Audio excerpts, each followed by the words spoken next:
Olá, sejam bem-vindos ao curso de Tabagismo na Atenção Básica.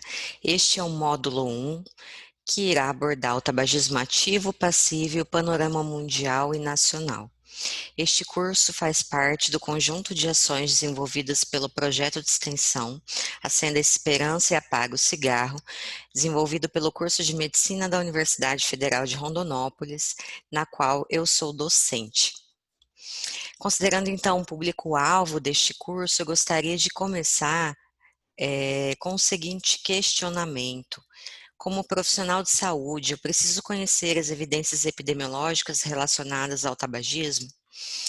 Uma possível resposta seria que as desigualdades encontradas no que se refere ao consumo do cigarro e consequências devem ser consideradas no planejamento e direcionamento de ações efetivas para a redução do tabagismo, bem como suas consequências. Antes de começar a falar um pouco da epidemiologia do tabagismo, é necessário definir esse importante problema de saúde pública. O tabagismo ele é considerado pela Organização Mundial de Saúde como uma doença de alta prevalência, mas de caráter evitável, e ele pode ser classificado de duas maneiras: o tabagismo ativo, definido como a doença ocasionada pela dependência da nicotina presente em produtos derivados do tabaco, e o tabagismo passivo, que representa a inalação por indivíduos não fumantes da fumaça ambiental, proveniente de produtos produzidos e derivados do tabaco. O tabagismo, ele é a maior causa isolada e evitável de adoecimento e mortes precoces em todo o mundo. Em relação à epidemiologia, há aproximadamente 1 bilhão de fumantes no mundo todo. Isso corresponde a 22% da população do mundo. Estima-se que 7 milhões de pessoas morrem a cada ano por doenças relacionadas ao tabaco em todo o mundo. Há uma estimativa de que até 2030 esse número vai chegar a 8 milhões. 603 mil mortes anuais são atribuíveis ao tabagismo passivo, das quais 28% são crianças. As evidências epidemiológicas expõem há décadas uma relação de causalidade entre tabagismo e cerca de 50 doenças, dentre essas as cardiovasculares, os cânceres e as respiratórias.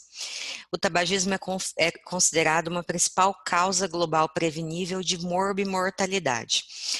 É o segundo maior fator de risco para o óbito e invalidez e um dos principais fatores de riscos para doenças não transmissíveis. Além disso, estudos adicionais têm colocado algumas doenças que até então não têm sido tão comumente atribuídas ao tabagismo, mas que necessitam de estudos adicionais.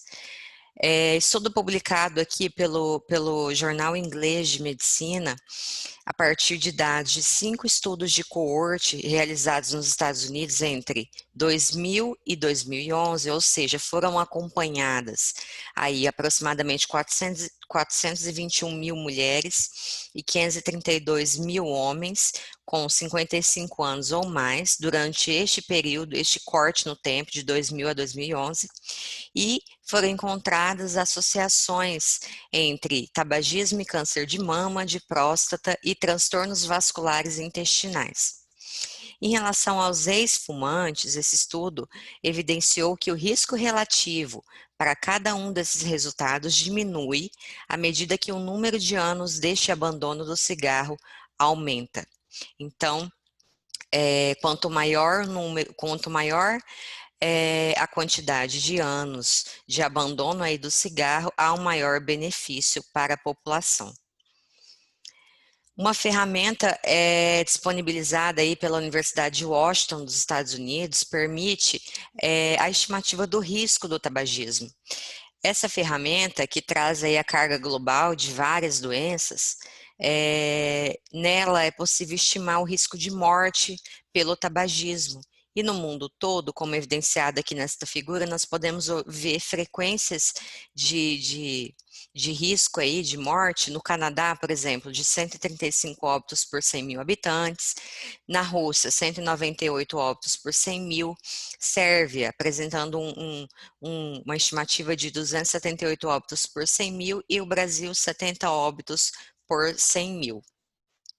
Em relação ao risco do tabagismo, em relação à ocorrência das doenças, aí no mundo todo, é possível colocar um risco atribuível ao tabagismo de 20% na ocorrência de doença isquêmica do coração, de 14% na ocorrência de AVC, 59% de risco atribuível ao tabagismo na ocorrência de câncer de pulmão, traqueia e brônquios, e 48% atribuível ao tabagismo de DPOC. Esse risco atribuível aqui ao tabagismo em relação ao mundo, epidemiologia, na verdade, são dados do mundo todo, tá bom? Quanto ao tabagismo passivo, globalmente estão expostas à fumaça dos derivados do tabaco 40% das crianças, sendo 30%, 35% das mulheres e 33% dos homens. Então, há evidência aí de uma maior vulnerabilidade de crianças e mulheres em relação à exposição à fumaça. Estima-se que 603 mil óbitos anuais, ou seja, 1% da mortalidade mundial, das quais 47% em mulheres e 28% em crianças, novamente uma maior vulnerabilidade de mulheres e crianças. E, por fim, 26% em homens, isso no mundo todo. No nosso país, no Brasil, há um marco importante aí a partir da Lei 12.546, colocada aí em 2011, que traz as medidas de redução de exposição ao fumo passivo, e estabelece algumas restrições quanto a lugares possíveis aí para as pessoas fumarem, né? A importância dessa lei, ela pode ser, uma das visualizações, ela pode ser, se a gente considerar aí o período antes da sua implantação, um período anterior, na verdade, né, antes de 2011, onde houve um aumento das mortes do custo direto relacionado ao tabagismo passivo e às doenças perinatais, em 7% e 69%, respectivamente. É necessário aqui colocar que em recém-nascidos as consequências do fumo passivo podem ser a redução do peso, o comprimento e o perímetro cefálico. Quanto aos custos globais aí, há uma cifra de 1 trilhão ao ano no mundo todo, né, globalmente falando. Para o Brasil, estima-se que 23 bilhões são destinados ao sistema de saúde ao ano em relação ao tabagismo. No setor saúde, o custo da assistência representa 15% do gasto total em alguns países e somente 7 países latino-americanos isso equivale a 8,3%. O tabagismo ele é o terceiro fator de risco responsável pelo número de mortes e anos de vida perdido com qualidade em países da América do Sul. Em relação aos impactos, o tabagismo está associado à redução da produtividade, com elevados desembolsos das famílias, fatores que contribuem assim para o aumento da pobreza. Então, são impactos tanto sociais como econômicos e aos sistemas de saúde no mundo todo. Em relação à América Latina, um estudo da Lancet, considerando aí publicado, né, pela revista Lancet, considerando 12 países da América Latina, realizou uma modelagem, um estudo de modelagem econômica em relação ao aumento, né, o impacto do aumento nos impostos do cigarro.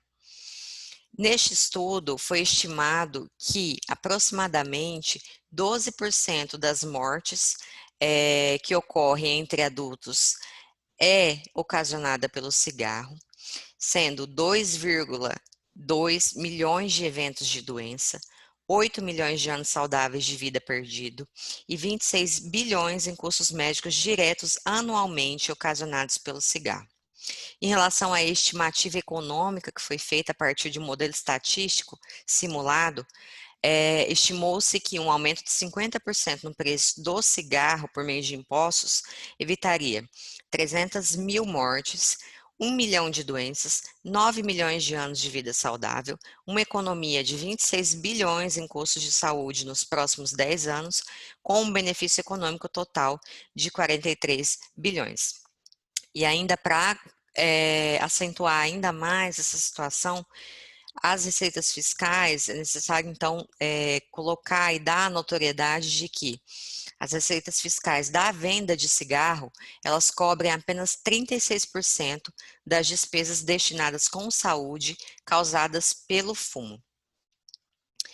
Este estudo ainda coloca e evidencia de uma maneira bem clara que o aumento, né, do imposto, aumento das receitas em relação ao imposto incidido pelo cigarro resulta em benefícios. E aqui, nesta figura representando aqui o Brasil, é proporcional. Quanto maior o aumento do imposto sobre o cigarro, há um aumento aí de mortes, na redução de mortes evitáveis e de custos também relacionados à saúde.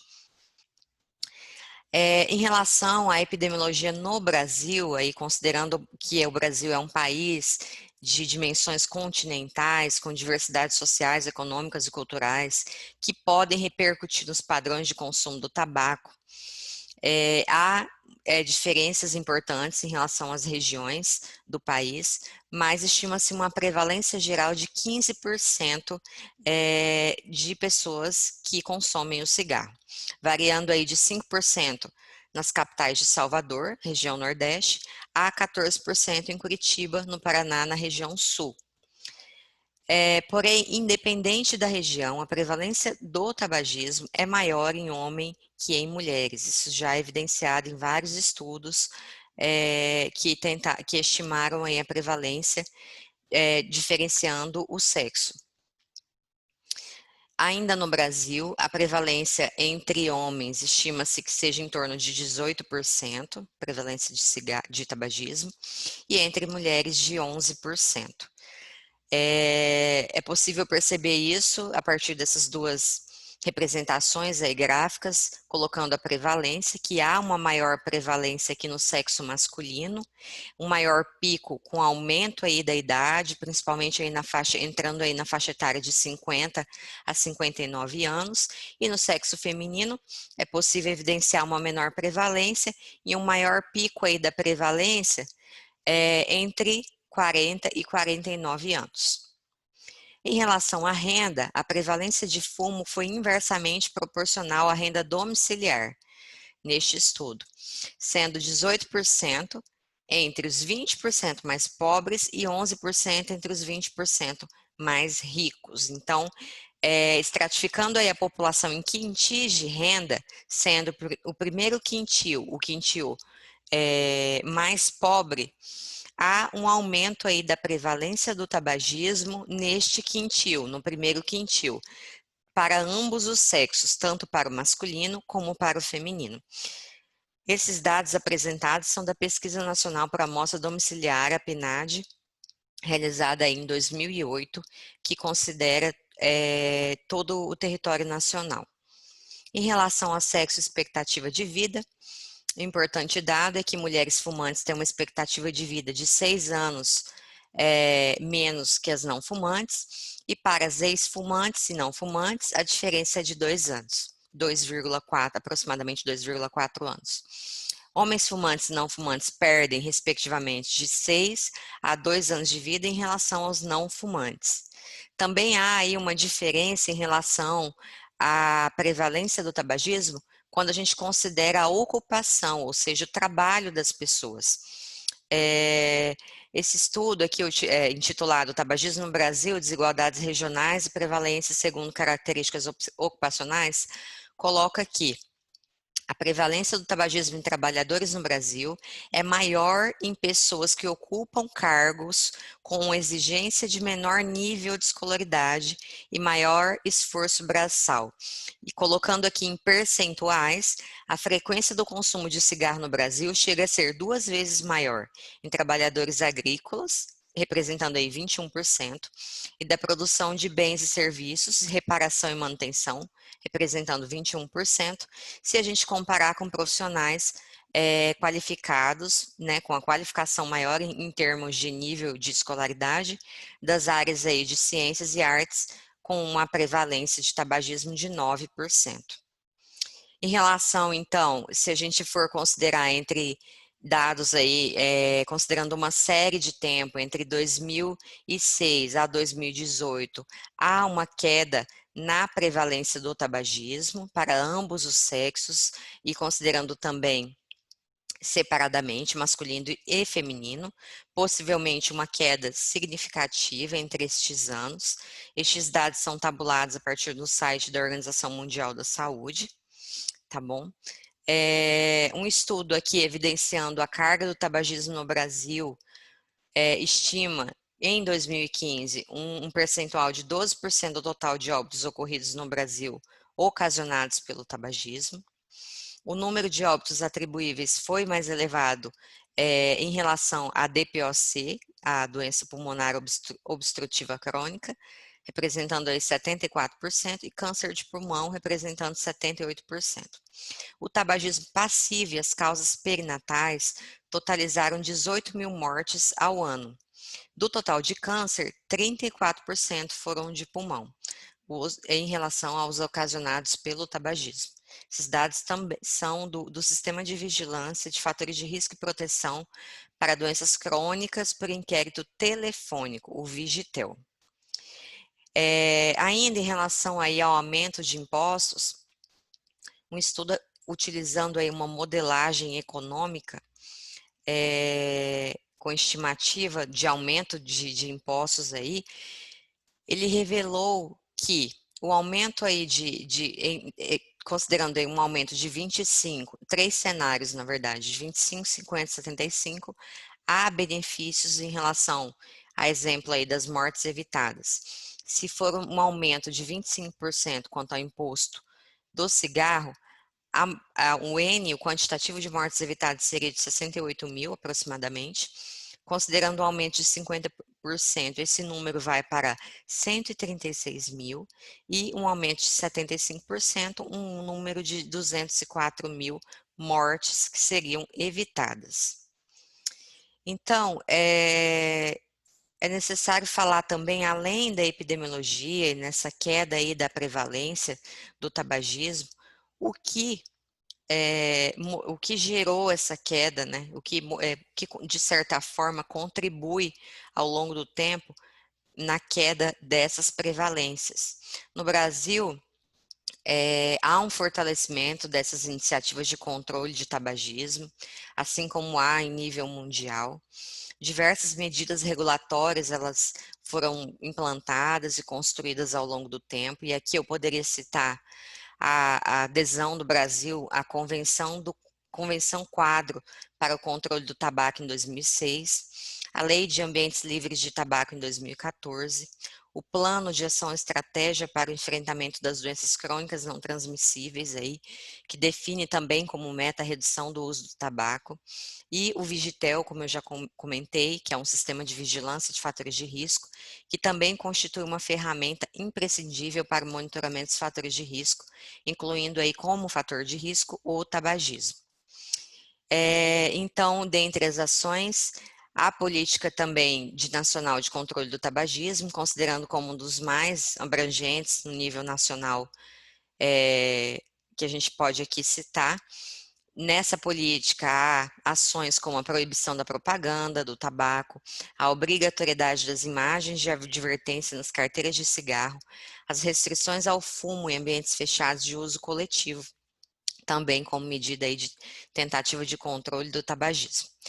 Mas, apesar dos avanços, ainda há vários desafios que permanecem, como a limitação aí do acesso ao consumo, talvez a partir, né, no preço do cigarro, como no próximo item, aumentar os preços do tabagismo, melhorar a fiscalização dessas medidas e reduzir as desigualdades no alcance da efetividade das ações nos diferentes níveis socioeconômicos, como eu comentei, do estudo apresentado aí, que coloca uma maior prevalência, né, nos estratos com menor nível socioeconômico. Então, considerando os dados, é necessário colocar que a epidemiologia, as evidências apontadas pela epidemiologia, constitui uma importante ferramenta aos profissionais de saúde, futuros profissionais de saúde, No direcionamento das ações, né, principalmente aí em nível local, direcionamento de ações de controle e cessação mesmo do tabagismo. O monitoramento dessa carga é importante, é uma importante estratégia. E também o acesso aí ao tratamento para cessação do tabagismo é uma questão fundamental e faz parte da atuação aí do profissional de saúde, favorecer esse acesso à cessação do tabagismo, esse acesso ao tratamento e informar a população.